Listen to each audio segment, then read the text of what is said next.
오늘 이 시간에는 요한계시록의 기록론 16번째 시간으로서 예수께서 주관하신 이유는 무엇인가 15번째 시간을 함께 갖도록 하겠습니다. 오늘은 예수님이 전지하시다, 전지하셔서 심판하실 수 있다는 관점에서 말씀을 보도록 하겠습니다. 예수께서 누구신가? 예수님은 100% 하나님, 100% 인간. 그래서 중보자가 될 수가 있는 것이고요. 인간을 만나실 수가 있는 거죠. 만약에 하나님이 인간이 아니셨다면 인간이 만나기가 쉽지 않아요. 구약에. 그래서 100% 하나님으로만 계실 때 사람들 만나기가 쉽지 않았습니다. 거의 이사야 같은 경우는 하나님을 얼굴을 뵙지도 못했지만 죽을까 걱정된다 이런 거 아닙니까? 모세에게도 네가 나를 만나서 살 수가 없다 이렇게 얘기하셨기 때문에 거룩하신 하나님을 만난다는 거 이거 쉽지 않습니다. 그래서 하나님과 우리가 접촉하기 쉽도록 하나님께서 아들로 오신 거죠. 그 이유는 이제 계속해서 이제 아들에 관하여 인성을 취하신 그분에 관한 말씀을 이제 드리겠는데요. 아직까지 하나님의 그 신성에 속한 하나님 쪽에 속한 속성들에 관하여 말씀을 나누고 있습니다. 그 중에서 오늘은 예수님이 전지하시다, 전지하시다, 모든 것을 아신다. 다르게 말하면은 아시지 못한 것이 없다 그 말이죠. 그분은 아시지 못한 것이 없다. 우리의 심장과 폐부를 찔러 다 그 속에 들어서 다 보신다는 거 아닙니까? 그래서 우리가 예수 그리스도가 누군지에 관하여 우리는 정확히 오늘 알 수 있기를 바랍니다. 예수 그리스도께서 부활하기 전까지는 사람으로서 사람들에게 인식이 되었지만 부활 후에 모든 인식들이 새롭게 바뀌었죠.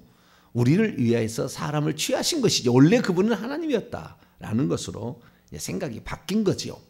예전에는 예수님이 육신을 입고 있을 때는 저분이 위대한 선지자다, 저분이 메시아다, 우리를 위해서 약속된 바로 그분이 오셨다라고 생각했는데 물론 그거 틀린 게 아니에요. 맞는 건데 그것만이 아니었던 거죠.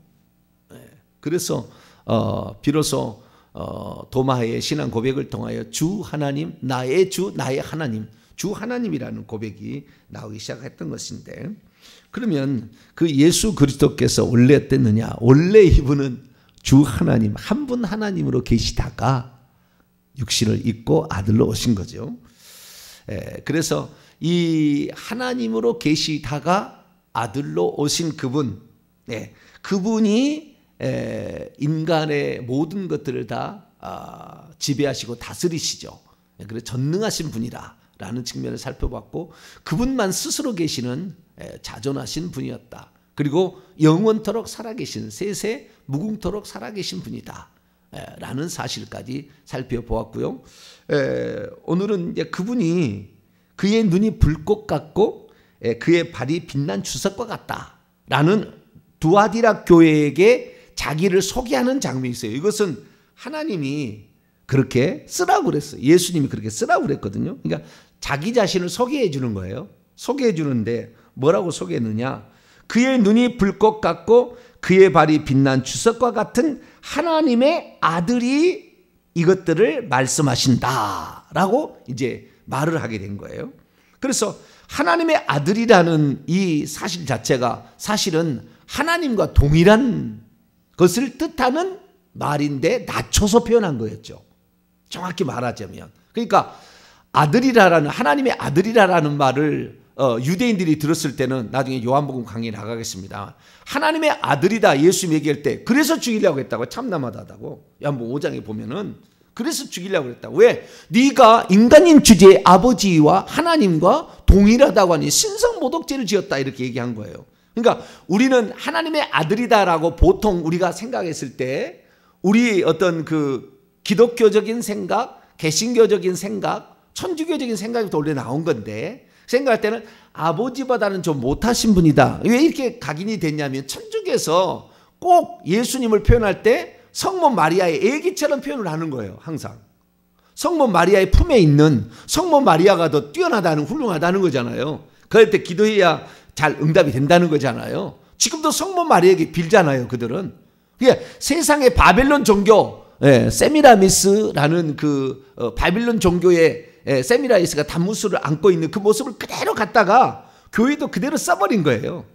그래서 우리가 하나님의 아들이다 그러면은 하나님보다는 못한 분이다라는 생각에 그냥 기본적으로 이런 생각이 그냥 이렇게 들어와 버리게 되는 거죠. 그래서 오늘 저와 같은 사람을 통하여 말하는 것은 그게 아니었다. 하나님의 아들이라는 이 표현이 자체가 원래 하나님이라는 말이었는데 그분이 스스로 인간이기 때문에 자신을 낮추어서 부른 표현이다 라고 이해를 해야 한다는 거예요. 아시겠죠? 네. 그렇기 때문에 하나님의 아들은 사실 신성한 칭호인 거예요. 신성한 칭호.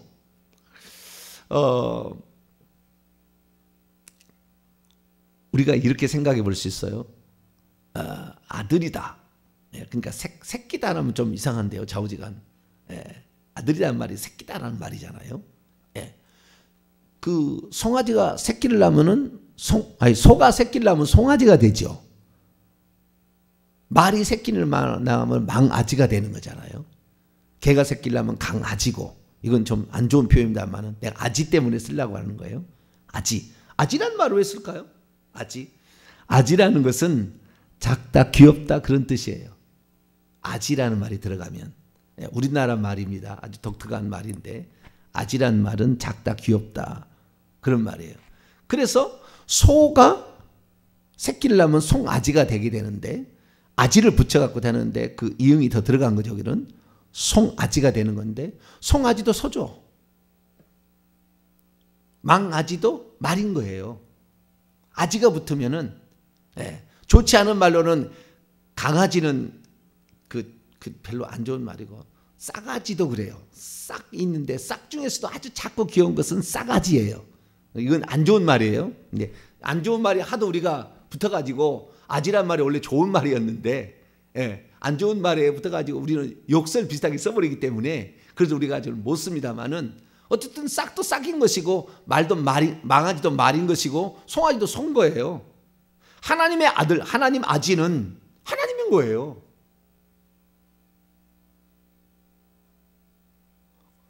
예수 그리스도는 어떤 없던 것이 생긴 것이 아니고 있던 것이 나온 거라고요. 없던 것이 생긴 게 아니라, 그러니까 오늘 인간은 다 없던 것이 생기는 거잖아요. 그런데 예수님은 없던 것이 나온 게 아니라고. 원래 있던 건, 원래 아버지의 품속에 있었어요. 원래 있던 분이 이렇게 나온 거라고요. 그렇기 때문에 예수 그리스도의 그것은 출생이라 하지 아니하고, 육체는 출생이겠지만 영은 출생이 아닌 거예요. 아버지로부터 나오심이죠. 프로시드, 나오심입니다. 그래서 아버지로부터 그 나오시는 그 분이 하나님의 아들이기 때문에 이 하나님의 아들은 하나님과 똑같다라고 보시면 됩니다. 하나님이시다라고 보시면 돼요. 그럼 어떻게 알 수가 있느냐? 하나님의 아들을 수식하는 그 두 가지의 용어가 붙었어요. 그의 눈이 불꽃 같고 그의 발이 빛난 주석과 같은 하나님의 아들이다. 물론 같은이라는 말은 표현이 있어서 그의 표현이라는 것이 눈이 불꽃은 아니고요. 발이 주석은 아니죠. 그러니까 그렇게 같다라고 표현한 거지만 이것이 신성한 어떤 것을 표현해 주고 있는 것입니다. 그래서 이 예수 그리스도께서 하나님이시다라는 것은 곧 하나님의 아들이시다는 것 동일한 것인데 인간이라는 출생을 겪었기 때문에, 그래서 인간이라는 출생을 겪었기 때문에 아들이라는 칭호를 붙였다라는 것을 확인할 수가 있겠습니다. 자, 그러면은 그분의 눈이 불꽃 같다는 말은 무슨 말이고 그의 발이 빛난 주석과 같다는 말이 무슨 말이냐? 이건 결론부터 말씀을 드리면 그의 눈이 불꽃 같다는 것은 모든 것을 다 감찰하신다는 거예요. 다 지켜보고 있다는 거예요. 이 세상에 돌아가는 모든 것, 당신이 만들었던 모든 피조물들을 남김없이 다 지켜보고 있다는 겁니다. 지켜본다는 말은 그것을 주관하고 다스린다는 말이에요. 그래서 지켜보고 있다. 그래서 다 아신다라는 거예요. 다 아신다. 그런 말이 그의 눈이 불꽃 같고라는 뜻이고요. 두 번째로 그의 발은 빛난 주석과 같다. 그의 발이 빛난 주석과 같다는 것은, 주석이라는 것은 엄청 무거운 것입니다. 무거운 것이에요. 그래서 그의 발이 빛난 주석과 같다. 이게 합금이라고 얘기를 하는데, 금하고 무슨 아연, 금하고 뭐 다른 거하고 뭐 이렇게 뭐 합금이라고 하는 것 같은데 엄청 무거운가 봐요. 이게 엄청 무거운 것입니다. 그렇기 때문에 빛난 주석과 같다는 것은 불꽃 같은 눈으로 지켜보다가 진지게 버린다는 거예요. 이 발이라는 말은 심판한다는 말이죠. 한마디로 그를 심판한다는 겁니다. 심판해버린다는 거예요. 그러니까 예수님이 만약 그분이 하지 않거나 전능하지 않으면 짓밟을 수가 없겠죠. 짓밟을 수가 없을 거예요. 그래서 그분이 진 이겨버린다는 말입니다. 이 빛난 주석이라는 것은 진 이겨서 그냥 아예 그냥 잔인하게 그냥 진 이겨버려서 끝내버린다는 거예요. 네. 그렇기 때문에 무서운 말입니다. 빛난 주석과 같은 말은. 신비하게도 말이죠. 하나님께서 얘기하실 때에 인자 같은 이라고 나타나는 표현에 나오는데요. 오늘 그의 눈이 불꽃 같고 그의 발이 빛난 주석과 같은 것은 인자 같은 이에 대한 설명에서 나옵니다. 인자 같은 이를 사도 요한이 보았어요. 기도 중에 환상 중에 보았는데 천국에 있는 그 모습을 봤는데 7금 천태 사이를 그분이 거닐고 있었어요. 흰옷을 입고. 그런데 그 흰옷을 입고 있는 이제 인자 같은 이에 나중에 또 설명할 겁니다. 인자 같은 이가 있는데 이 인자 같은 이의 모양이 10가지가 나와요. 10가지 나오는데 거기에 손이 안 나와요. 손은. 발만 나와요. 자, 인자 같은 이가 요한계시록이 딱 3번 인자 같은 이는 인자 같은 이의 표현 중에서 그의 눈이 불꽃 같고 라는 말이 3번 나와요. 그리고 이 그의 눈이 불꽃 같고 그의 발이 빛난 주석과 같다 라는 말은 2번 나와요. 2번 나오고 그의 눈이 불꽃 같다는 말은 3번 나와요. 그런데 이 3번 말고 성경 전체를 통틀어서는 4번 나와요. 통틀어 4번. 이게 구약에 한 번 더 나와요. 그래서 구약에 나와 있는 개념을 갖다가 그대로 쓴 거예요. 그 개념은 다니엘서에 나옵니다. 좀 이따 보겠습니다. 다니엘서 나오고 그 개념을 그대로 갖다 쓴 거예요. 여기다가. 그러니까 그 개념을 그대로 썼다는 것은 원래 그런 거예요. 그러니까 뭐 원래 그런 건데 그 개념을 갖다 쓴 거죠. 그러니까 구약에도 그런 예표적인 표현이 있다라는 겁니다. 그건 좀 이따 보도록 하고, 자, 요한계시 1장을 열어봅니다. 이제 앞으로 인자 같은 일을 제가 또 1시간 이상 할 건데요. 자, 13절부터 보게 되면 그분이 어떤 존재인지에 관하여 그 모습이 13절에서 16절까지 이렇게 나와 있어요. 총 10가지가 이렇게 나와 있는데요. 한번 간단하게 읽어보죠. 시작. 촛대 사이에 인자 같은 이가 발에 끌리는 옷을 입고 가슴에 금띠를 띠고 그의 머리와 털의 희기가 흰 양털 같고 눈 같으며 그의 눈은 불꽃 같고 그의 발은 풀물불에 단련한 빛난 주석 같고 그의 음성은 많은 물소리 같고 그의 오른손에 7별이 있고 그의 입에서 좌우에 날선 검이 나오고 그의 얼굴은 해가 힘있게 비치는 것 같더라. 여기에 보니까 손도 나오네요. 손도. 나는 손 안 나온 줄 알았더니 손도 밑에가 나오네요. 정확히 읽어봤어야 되는데. 손도 나오네요. 손은 나오는데 손은 진 이기는 존도 아니에요. 제 의미는 손으로 어떻게 막 이렇게 하는 게 아니라 손은 그 용도가 아니고 손은 7별을 붙잡고 있잖아요. 7별은 7교회의 사자라고 1장 20절에 나옵니다. 7교제의 사자. 그러니까 7교회의 말씀을 하는 존재. 오늘도 말씀하는 존재를 말하는 건데 그 주의 종들을 붙잡고 있는 거예요. 손은 붙잡고 있는 용도고 발은 뭐예요? 진 이겨버리는 용도라는 거예요. 심판주다. 이게 팔은 심판주라는 의미가 아니고 발이 심판주라는 의미죠. 발이 심판하려면 그의 눈이 불꽃 같아가지고 그걸 다 보고 있어야 된다 그 말이에요. 그의 눈이. 그래서 이 그의 눈이 불꽃 같다는 이 말은 모든 것을 감찰하시는 하나님이시다 라는 뜻입니다. 자, 그래서 우리 구약에 나와 있는 다니엘서를 열어볼까요? 이거에서 그대로 가져온 거예요. 그러니까 다니엘이 보았던 겁니다. 여러분, 구약에 이 예수님과 같이 장차 오실 분을 본 사람이 다윗하고 다니엘입니다. 두 사람이에요. 다니엘서 7장, 다니엘서 10장, 죄송합니다. 다니엘서 7장에도 나오는데 인자 같은 이는 7장에 나오고요. 그 다음에 10장에 그 모습이 나와요. 다니엘서 10장을 보겠습니다.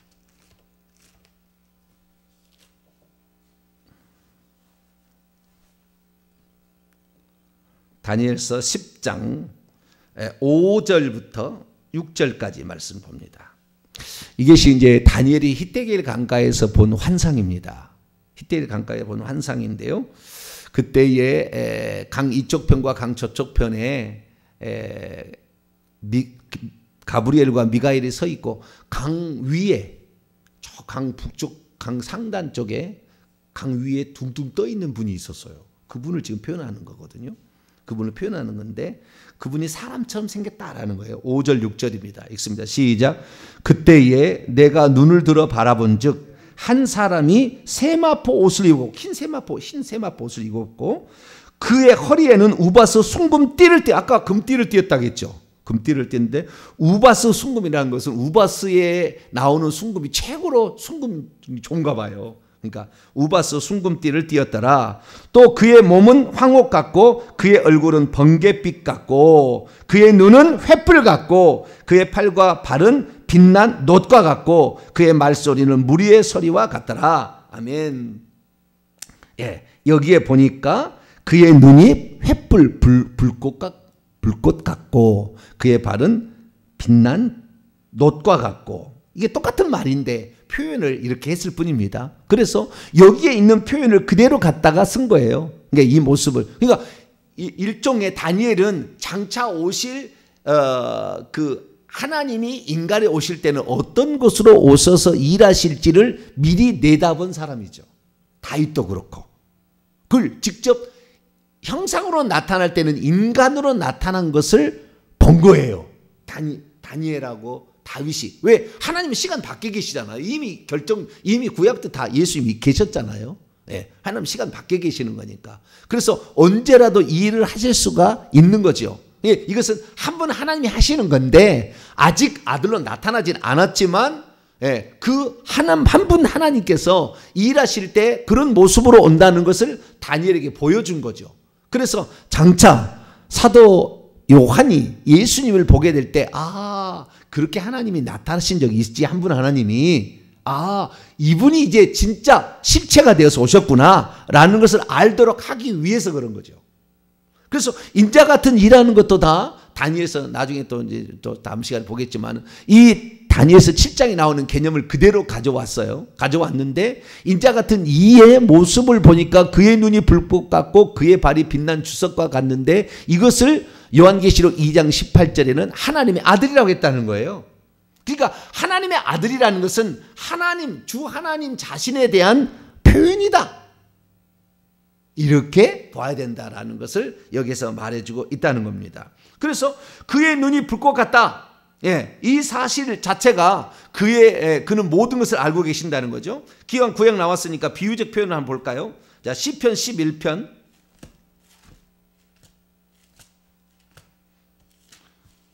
시편 11편 4절입니다. 시편 11편 4절. 읽습니다. 시작. 여호와께서는 그의 성전에 계시고 여호와의 보좌는 하늘에 있으며 그의 눈이 인생을 통촉하시고 그의 안목이 그들을 감찰하시도다. 여기는 여호와께서 한다고 하잖아요. 네. 여호와가 이런 분이에요. 여호와가. 여러분 구약의 여호와는 곧 예수님이라고 해도 틀린 게 아니에요. 네. 그래서 여호와가 감찰한다 이렇게 되어 있잖아요. 여기는. 여호와가 감찰한다고 그러는데 사실은 그 사람 같은 이가 감찰하고 있는 거잖아요. 그의 눈이 불꽃 같고 다니엘서를 보게 되면 그런데 여호와가 감찰한다고 표현하잖아. 이게 동일한 표현이 요한계시록에 나오는 거예요, 또한. 그러니까 우리가 구약에 뭐 칼빈도 그 기독교 강의에서 얘기했습니다. 여호와가 곧 예수님이다. 이렇게 얘기를 해버리거든요.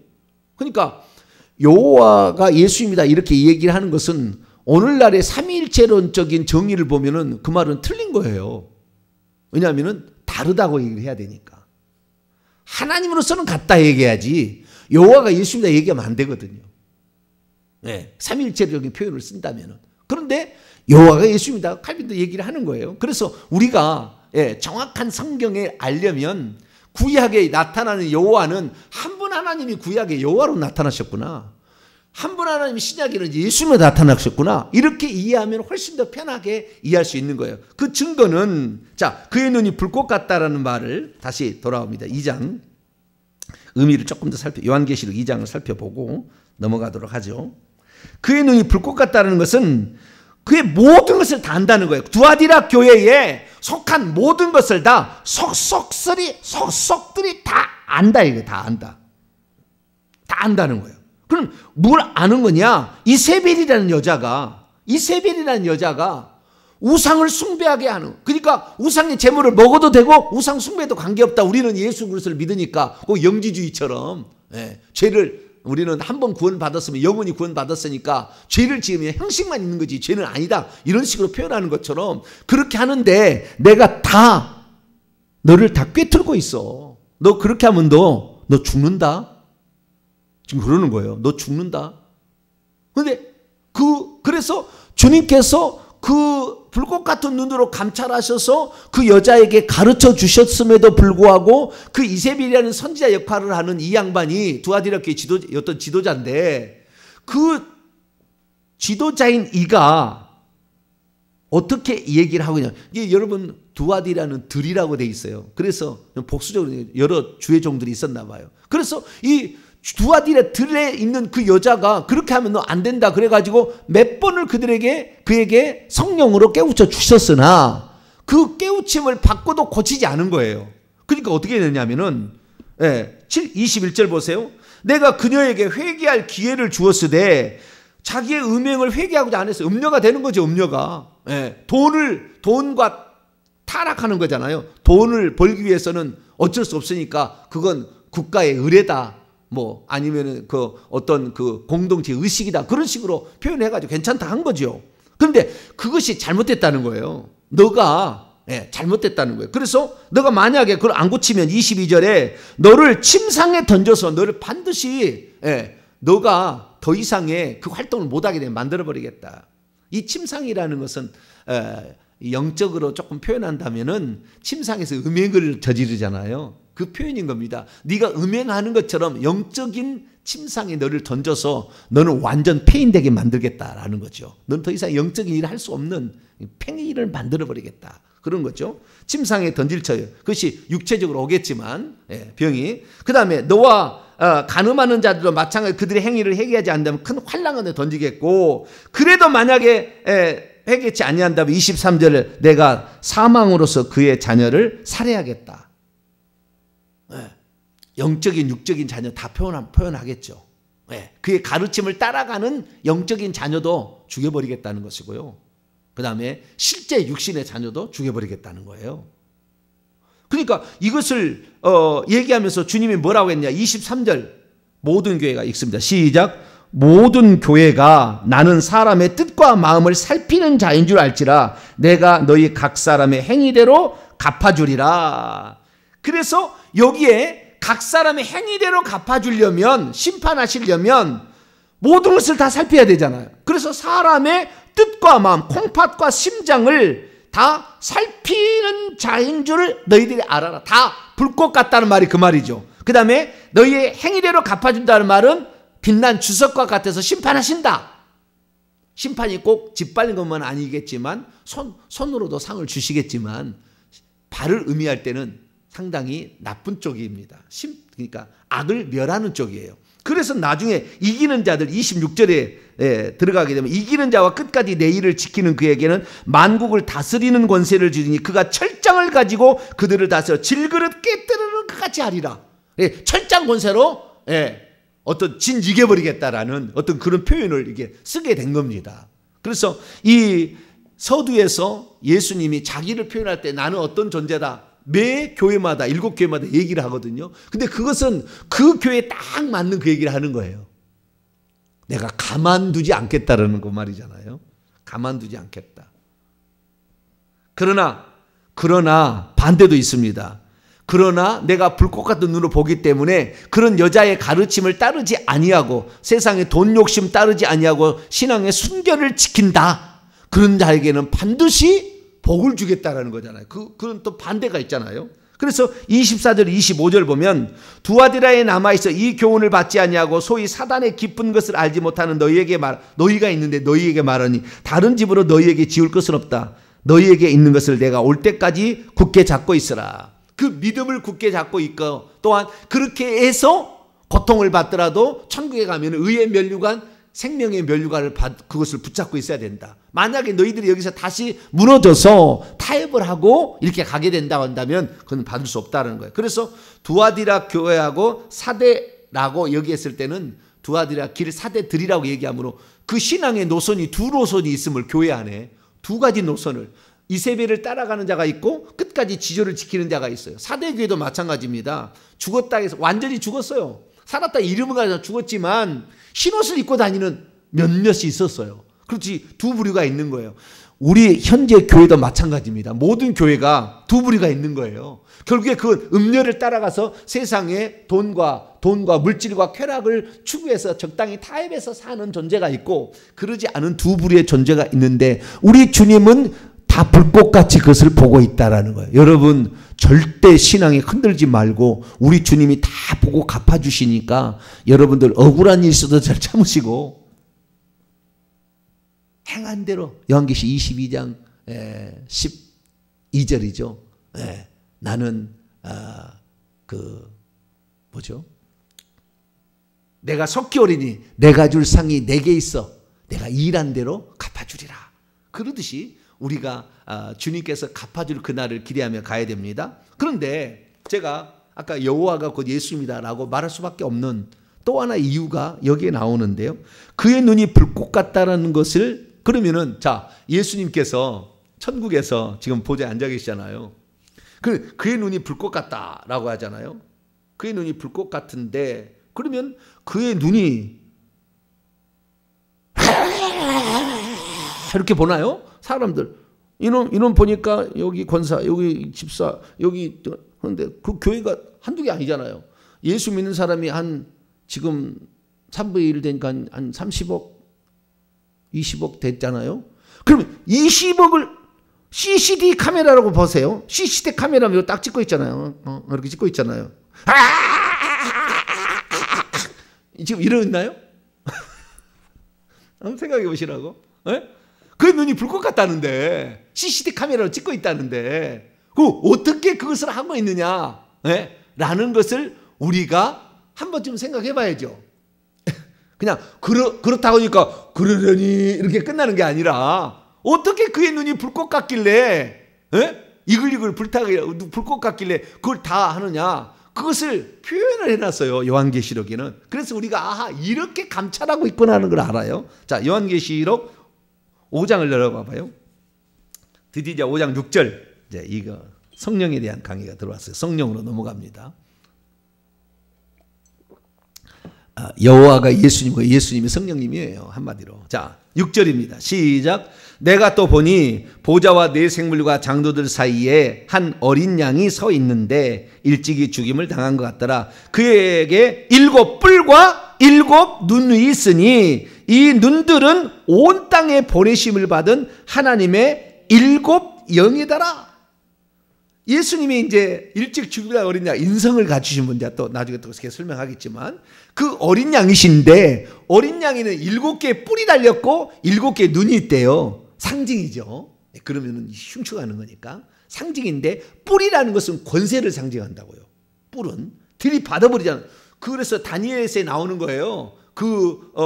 뿔 달린 두 염소가 나와요. 염소를 받아버린다는 거잖아요. 그래서 이 뿔은 권세를 말하는 것이고 눈은 감찰하는 것인데 이때 이 눈은 예수님이 어떻게 이 세상에 돌아가고 있는 모든 것을 다 아시는 것인가? CCTV 카메라처럼 이렇게 바쁘신가? 그게 아니고 이 땅에 하나님의 영을 보낸데 7영이라는 거예요. 이게 눈들이 7개라고 표현한 것은 7이라는 숫자는 요한계시는 완전수를 표현하는 건데 이 땅에서 완전수, 이 땅의 모든 것을 다 안다는 거예요. 천국의 완전수는 12이고 그래서 이 땅에 돌아가는 모든 것을 성령을 보내서 안다 그 말이에요. 이 말은 하나님의 7영은 성령을 지칭하는 거잖아요. 네, 성령을 지칭하는데 예수님은 이 땅에 보혜사 성령을 보내가지고 다 아시는 거예요. 할렐루야. 다 아신다. 이게 다 아신다. 이 하나님의 7영이 누군지 4장에도 한번 또 들어가 보죠. 이게 하나님의 7영이 결국에 무엇인가 또 어떻게 표현되는 것인가. 4장 5절입니다. 4장 5절 있습니다. 시작. 보좌로부터 번개와 음성과 우레소리가 나고 보좌 앞에 켠 등불 7이 있으니 이는 하나님의 7영이라. 하나님의 7영은 성령을 지칭하는 거예요. 하나님의 영을 지칭하는데 이 땅을 완전히 감찰하고 있는 영이다. 모든 걸 다 아신다. 성령으로 아신다라는 거예요. 그래서 성령께서 무소부지하신 성령께서 전체를 다 이렇게 오셔가지고 완전히 감찰하고 있다는 것인데 그 완전히 감찰하고 있다는 것을 천국에서는 어떻게 형상화되어 있느냐면 하나님의 보좌 앞에 7금 촛대가 있는데 7금 촛대에 등잔이 있고 등잔 위에 불이 타고 있다는 거예요. 그 불이 뭐냐? 이 불이 뭐예요? 7영이다. 성령이 얘기했다는 거예요. 그러니까 그의 눈이 불꽃 같고 라는 말은 그의 눈이 그 불타고 있는 그건데 이것이 이 온 땅에 보내심을 받아가지고 다 보고 있다는 거예요. 동시에 다 보고 있다는 거예요. 주님이. 그래서 이 어린 양의 7눈이 곧 하나님의 7영이요. 이것은 7등잔의 불인 겁니다. 7등잔의 그 불인 거예요. 그러면 이 예수 그리스도께서 이 땅에 돌아가는 일을 어떻게 하느냐? 예수님은요 2가지로 하는 거예요. 사실은 어떻게 하냐면은 첫째는 그가 보낸 하나님의 7영을 통해서 알아요. 여러분 7영이 활동하는 거 하고요. 그 다음에 2번째 아는 방법은 천사를 보내서 알아요. 모든 이 세상에 존재하는 사람에게는 다 천사가 붙었습니다. 이 세상에 존재하는 모든 사람에게 천사가 붙었어요. 붙어 있어요. 다. 천사가 안 붙어 있는 사람은 지옥에 있어요. 다 붙어 있어요. 그래서 날마다 그 천사가 행위를 기록해가지고 해가 질 무렵에 가서 보고를 해요. 그래서 이 보고를 하는데 우리의 실력은 막 보고가 보고하는 게 아니라 그분은 동시에 모든 걸 다 보고를 받을 수가 있는 거예요. 그래서 이 천사들을 통하여서 예수님은 모든 것을 다 보고 계시는 감찰하실 뿐만 아니라 또한 하나님의 7영 당신의 영을 보내가지고 이 땅에 돌아가는 모든 것을 더 아시고 있어요. 아시고 있다고요. 그래서 특별히 저는 이제 그러면은 하나님이 아시는 방식이 2가지가 되는 건데 그 아시는 방식 중에서 어떤 중요한 일은요 확실히 성령이 진짜 감찰하시는 거예요. 천사를 안 시키고. 예수님이 이 땅에 오실 때도 투영체가 오신다. 제가 지난주에 얘기했죠. 대부분 다 투영체가 와요. 음성도 듣고 그분의 모습도 봐요. 그러나 직접 오는 경우는 사도행전 9장에밖에 안 나온다. 직접 오시는 경우. 빛이 직접 오셔버리니까 빛이 있어가지고 눈이 멀어버리잖아요. 사울이라는 청년이 눈이 멀어버려요. 거기 사람들이. 그래서 직접 오시는 경우는 많지 않듯이 마찬가지로 하나님의 성령이 활동할 때 어떤 중요한 데는 하나님의 성령이 직접 감찰하시고 또한 지원해 주시고 이렇게 하시는 거예요. 그래서 그런 방식인데 이 놀라운 사실은 이 사실이 또 7눈이라는 표현이 어디서 왔느냐? 스가랴서에서 왔어요. 스가랴서 4장 보시면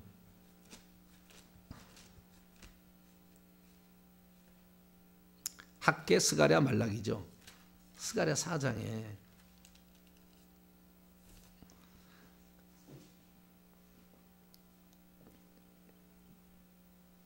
(10절에) 보면은 여호와의 7눈에서 온 거예요. 여호와 일곱 눈. 자, 10절을 봅니다. 시작. 작은 일의 날이라고 멸시하는 자가 누구냐? 사람들이 수르바벨의 손에 다림줄, 성전을 짓기 위한 다림줄이 이제 쳐진다는 거예요. 있음을 보고 기뻐하리라. 이들 일곱은 온 세상에, 여기 세상이 아니라 땅입니다. 온 땅에 보내심을 받은 그랬는데 여기는 온 땅에 두루 다니는 여호와의 눈들이라. 일곱 눈, 여호와 일곱 눈들이에요. 이것도 똑같아. 네, 여호와 일곱 눈들이 있는데 이 일곱 눈들이 어떻게 형상화되어 있냐면은 4장 2절 보면 내가 천국에 보니까 순금 등잔대가 있는데 그 위에 기름 그릇이 있고 그 기름 위에 일곱 등잔이 있고 등잔에 불을 켠 게 있지 않습니까? 똑같은 거예요. 이게 구약에서는 여호와의 눈이라고 그랬고 신약에는 어린 양의 눈이라고 한 거예요. 여호와가 어린 양이다. 똑같은 거예요. 똑같은 거. 네. 그래서 우리가 맨날 이걸 다르다. 여호와는 예수가 아니고 예수는 성령이 아니다. 다르다라는 표현만 늘 쓰다 보면은 다른 건 맞아요. 그런데 이것이 아니다라고 했을 때는 문제가 생기는 거예요. 문제가. 그래서 우리가 여기에 예수 그리스도는 곧 구약으로 치자면 여호와시고 이분이 오순절 이후에 치자면 성령으로 지금 우리와 함께 계시는 분이고 할렐루야. 그분이 또 보좌에 또 앉아 계시고 동시형제 가능하니까 그렇게 일하고 있다는 것을 우리는 알 수가 있는 것이죠. 그래서 이 요한계시록에 나와 있는 이 어떤 표현들은 전부 다 구약에 있는 표현들을 가져다 쓴 거예요. 그러니까 구약의 표현을 가져다 썼다는 건 없던 것이 아니라 이미 계시가 막 되고 있었던 것을 종합해서 이제는 완전한 계시로 팍 줘버린 거예요. 그러니까 요한계시록을 다 뚫어버리면 구약에 눈이 들어오게 돼 있다고요. 구약을 몰랐을 때 이해들 못하겠지만 구약이 그렇구나라는 사실을 알 수가 있습니다. 정리를 합니다. 예수 그리스도께서는 그의 눈이 불꽃 같고 장차 이제 그의 발이 빛난 주석과 같은데 이건 심판한다는 거예요. 그래서 요한계시록에 그의 눈이 불꽃 같고 그의 발이 빛난 주석은 1장도 나오고 2장도 나와요. 근데 19장에 가면은 그의 눈이 불꽃 같다는 말이 또 한 번 더 나와요. 19장 여기까지 보고 이제 마칩시다. 19장은 뭐 하느냐? 심판을 오시는 거예요. 아마겟돈 전쟁에 심판을 오실 때 그의 눈이 불꽃 같고라 또 세마포 옷을 입고 오시는 거예요. 자, 그의 눈이 불꽃 같고 11절로 12절에 나오는데 12절에 나옵니까? 11절 12절 시작. 또 내가 하늘이 열린 것을 보니 보라 백마와 그것을 탄 자가 있으니 그의 이름은 충신과 진실이라. 그가 공의로 심판하며 싸우더라. 그의 눈이 불꽃 같고 그의 머리에는 많은 관들이 있고 또 이름을 쓴 것이 하나 있으니 자기밖에 아는 자가 없고. 여기 보니까 그의 눈이 불꽃 같고 다 아신다라는 거예요. 다 아신다. 그래서 다 감찰하시고 있다가 계속 회개하지 아니하고 대항하니까 한 방에 쳐버리는 거예요. 그래서 지구에 있는 그리스도인을 제외한 한 3분의 2가 한 방에 죽임을 당하는 거죠. 한 방에 주님 재림하시는 날 한 방에 4, 50억 인구 한 방에 끝나는 겁니다. 그래서 그의 눈이 불꽃 같다라는 것은 모든 것을 감찰. 이것은 심판을 위한 거예요. 심판은 우리 그리스도인들에게는 복이 되고 상이 되겠지만 하나님을 대적하는 자들에게는 그날 죽임당하고 멸망당하고 고통에 처해지는 심판에 들어가서 영원한 멸망으로 가는 그러한 것이다. 그것을 빛난 주석으로 표현하고 있다. 우리는 여기에서 우리가 알 것은 행한 대로 갚아주신다. 나는 모든 걸 알고 있다는 거니까 우리가 이 땅에 살면서 너무 억울한 일 당해도 다 알고 있다. 너무 여기에 대해서 거품 물고 원망하지 말고 주님 아시지요? 때가 되면 하나님이 다 갚아주려 믿습니다. 그러나 저도 다 구원을 받아야 할 사람이니 하나님 저에게 긍휼을 베풀어 주세요. 할렐루야. 그런 식으로 기도를 해야 되는 겁니다. 그리고 우리가 이 주님은 우리의 성령으로 우리 안에 들어왔으니까요. 우리의 의도와 생각이 다 아는 거예요. 그래서 구약에 다윗이 이걸 잘 아는 다윗이 솔로몬에게 역대상 28장 9절을 보면 여호와께서는 모든 마음을 감찰하시는 모든 의도를 아시나니 의도까지 다 아셔요. 어떤 의도로 네가 그렇게 하고 있는가 다 아십니다. 그래서 우리가 이분 앞에 할 수 있는 것은 뭐냐? 그래서 요한계시록 2장 3장은 너희들이 이렇게 했을 때 심판 앞에 어느 누구가 제대로 설 수가 있겠느냐? 오직 회개밖에 길이 없다 그런 거예요. 그래서 요한기 2장 3장에 교회에 주시는 최종 말씀은 회개하라 그거예요. 왜? 어떻게 그 많은 심판에 우리가 다 살아남을 수가 있냐는 거예요. 불가능하다는 거죠. 그래서 우리가 회개하라 제가 얘기하는 것이 할렐루야. 회개하면 하나님 잊어버리신다니까요.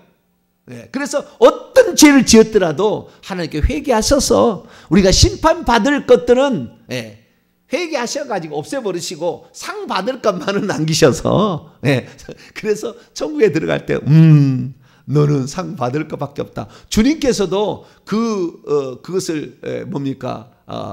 잊어버리신다니까요. 그러니까 주님만이 불꽃 같은 눈으로 알고 있는 게 아니라 요한계시록 4장에 보게 되면은 네 생물이 있는데 네 생물의 몸에는 눈들이 가득하더라는 거잖아요. 이 네 생물이 CCTV 카메라로 전 세계 70억 인구를 다 찍고 있습니다.